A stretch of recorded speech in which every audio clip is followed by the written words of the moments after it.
Сайн байцгаана уу? Өнөөдөр та бүхэндээ Justice Central TV-гийн шүүгч Lauren Blake-ийн хосуудын шүүхөрлийн талаар ярьж өгье.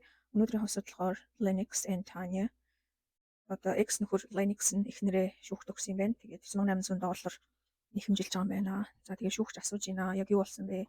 Ягаад $9,800 нэхэмжилж байгаа вэ гэсэн чинь Lennox тайлбарлаж байна. Яа тэгэхээр Tanya өөрт нь үннээ хэлээгүй, гоо сахны хаалганд орсон гэдгээ үннээр нь хэлээгүй. Учраас одоо өөрийгөө хохиролтой гэж үзээд шүүхэд өгсөн байгаа юм байна. Тэгээд нөхөр нь болохоор одоо өөрийнхөө үзэсгэлэнтэй гэр бүлээ харж өссөн гинэ. Одоо ханан дээр үлгөөтэй байгаа өөрийнхөө гэр бүлийн зургийг харж өссөн. Тэгээд эзэн нэг өдөр би бас өөрөө ийм сайхан гэр бүлтэй болно доо гэж мөрөөдөж өссөн юм байна. Гэсэн чи яг бодит байдал дээр одоо яг өөрийнх нь хүсснээр амьдрал нь өрнөөгүй.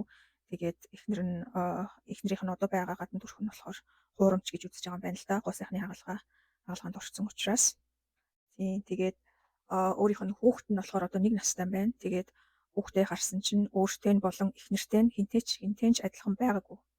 Учраас энэ эрэгтэй ингээд ерөнхийдөө салсан юм байна. Тэгээд шүүгчд тайлбарлалаа л да. Нөхөр нь одоо эхнэртэйгээ би жим дээр таралцсан. Тэгээд үнэхээр үзэсгэлэнтэй бүсгүй байсан. Тэгээд одоо өөрийнхөө яг ямар эхнэртэй болохыг, ямар амьдрал бий болохыг хүсэж байсан яг тэр бүх шалгуураа эргцүүлж бодож үзээд өөрөөсөө асуусан. Тэгээд Таня яг тэр бүх шалгуурт нийцж байгаа юм шиг байсан. Тэгээд тийм болохоор хамтдаа амьдраад тэгээд хүүхэдтэй болсон. Тэгээд одоо төрөхөд хэрэгцээтэй бүх зүйлийг бэлдээд одоо түүн шаардлагатай бүх төлбөрийг нь ч гэсэн өөрөө төлөөд ингээд гэр бүлтэй болсон юм байна л да. Тэгээд хүүхдээ харсан чинь өөртөө адилхан одоо царайлаг байгаагүй гэж байгаа байхгүй.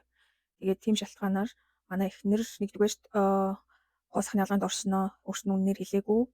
Тэгээд хоёрдугаарт хүүхэд нь өөрсдөө адилхан биш байгаа болохоор эхнэрийгээ өөрийн араар тавьсан байх гэж бас таамаглаж байгаа юм байна. Тэгээд Таня болохоор одоо өөрийнхөө талын сториг ярьж байна. Би аав ээж хоёрыгоо онгоцны ослоор алдсан. Тэгээд би гоо сайхны хаалганд орсон нь үнэн. Гэхдээ би өөрийгөө ингээд муухай царайтай ч юм уу өөртөө сэтгэл хангалуун биш байсан болохоор би гоо сайхны хаалганд ороогүй. Би гоо сайхны хаалганд орсон. Ягаад тэгэхээр би одоо өөрийгөө толинд харах болгондоо ээжийнхаа царайг хараад одоо тэр муухай дурсамжаа дахин сэргээж бодмооргүй байсан учраас би засалд орсон юм аа гэж тайлбарлаж байна. Тэгээд би өөрийнхөө хүүхдийг хизээч тэгж муухай одоо нөхөр нь бол бүр ugly baby гэж байгаа хгүй. Тэгээд би бол өөрийнхөө хүүхдийг хизээч тийм муухай царайтай муухай хүүхд гэж хэлэхгүй. Манай хүүхдийн зургийг харалтаа гэд.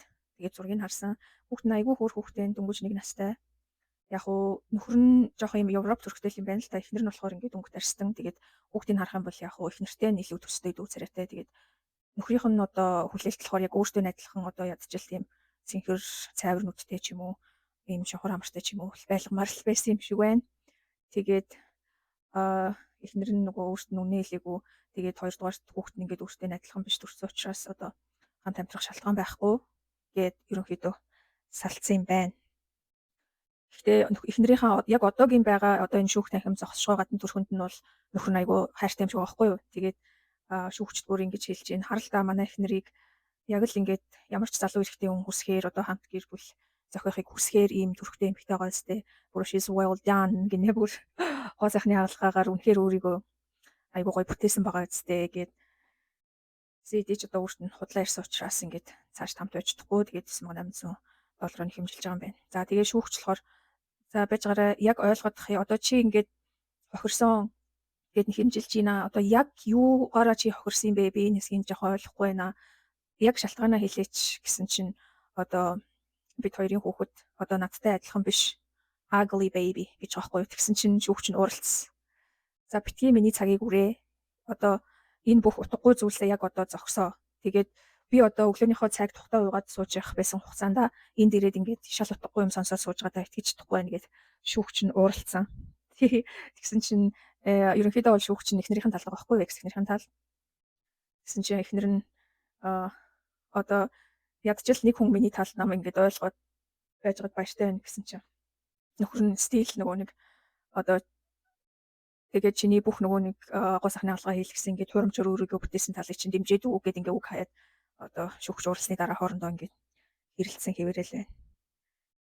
За тэгээд ерөнхийдөө нөхөр нь одоо шүүгтэлцээд ялч чадсангүй. Тэгээд шүүгч нь болохоор яагаад бас уралж байгаа вэ гэхээр нөхрийн чи бол үнэхээр delusional юм байна гэж байна. Чи зүгээр ингээд өөрийнхөө толгой дотор ингээд одоо хиймлэр зохиоцсон тэр дүр төрхөө нөөсөө болоод одоо бүх зүйлийг яг тэрэн шигээ амьдралыг яг тэрэн шигээ өрнүүлэх гээд одоо тийм биш болохоор ингээд шүүхтээд ингээд шал утгагүй юм яриад өнөөдөр энэ зогсож байна. Ингээд чи бол үнэхээр шал delusional юм залуу байна. Одоо энэ бүх nonsense зүйлүүдээ зогсоо гэд тэгээд шүүх хуралд тусаж байна. За тэгээд та бүхэн юу гэж бодож байна? Эхнэрийнхэн талд байна уу? Нөхрийнхэн талд байна уу? Хэрвээ одоо нөхөр чинь ч юм уу, эхнэр чинь ч юм уу, одоо хүүхдүүдийнхэн талаар сэтгэл хангалуун биш. Одоо зөвхөн гадна төрхийн яриад байгаа шүү дээ. Одоо тийм тохиолдол гарч байв уу? Одоо хэрвээ тийм сонирхолтой кейсүүд мэддэг бол бас хуваалцаарай. Баярлалаа.